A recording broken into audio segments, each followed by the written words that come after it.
Jamison Bagwell. Jamison. Jamison. Jamison. Jamison. Jamison. Jamison. Jamison. Jamison. Jamison. Jamison. Jamison. Jamison. Jamison. Jamison. Jamison. Jamison. Jamison. Bagwell. Jamison. Jameson. A bottle of Jamison. Jameson. Jameson. Jameson. Jameson. Jameson. Jameson. Jameson. Jameson. Jamison. Jamison. Jamison. Jamison. Jamison. Jamison. Jamo. His name's Jamison. I called him Jamo. My mental image of Jameson is kind of fixed at like 5th grade when we were 11. He got really into hip hop and then had this like natural ability, like one of those things, just a Jameson thing, to just be super good at freestyling. And I always thought it was really cool that he did stuff like that. Jamison, he was just so like relaxed, so like happy because he's hiking and talking and, you know, having fun. His personality was kind of like a cat. I don't know how to explain it. Jameson, sitting directly across from me, he goes, "Ready to get shut down?" And I remember thinking at that moment we finally connected. Like, it was just so funny. I loved how bold he was. Another teacher looked at me and said, "He has no idea how funny he is." I looked you directly in the eye across the room and said, "Oh, he knows." He was incredibly smart and more mature than most kids his age. And he might have made some trouble from time to time, to be fair. But I'm sure there's something that can be said about everybody. All I saw was a troubled young man trying to figure it all out. Jameson also had a really kind soul and wanted to see everybody succeed. He was never judgmental of anyone. He was always accepting. He was always trying to help. and he was still going to be there. Because he always would be there.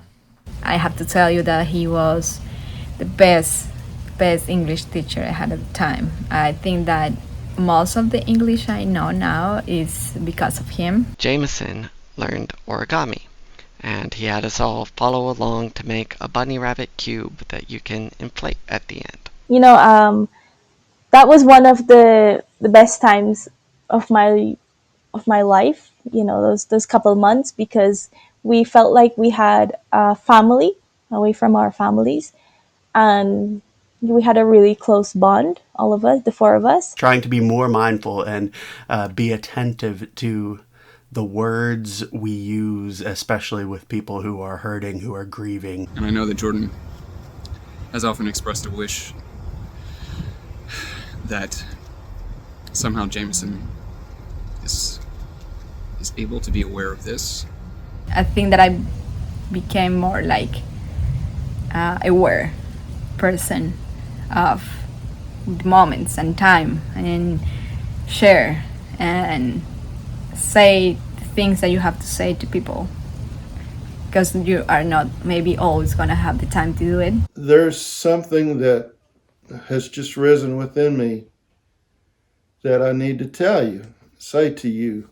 I do make a point now to try to be more aware of like what's going on with my friends that I haven't talked to in a long time. Time is obviously not guaranteed for everybody, so I'm working on being more intentional in those relationships. Mackenzie, I don't need to write anything here, or maybe I do, I don't know. Sometimes I think that I'm partially responsible for significant failures in communication between us that result in occasional hitches in our friendship, and I guess that's why I feel like it's important to tell you now how I feel. There's actually something that he made us promise never to tell you. But Jameson, I'm sorry. I think enough time has passed that we can finally tell your brother. Xaviheri numa etipis nuva leria in esara salari. Xaviheri enuma etiquis nuva leria in yasara salare. We fell in love, and it was just two young people in love, you know, and that was great. Luquari suebri subliet avkin swerich comeh tu asali.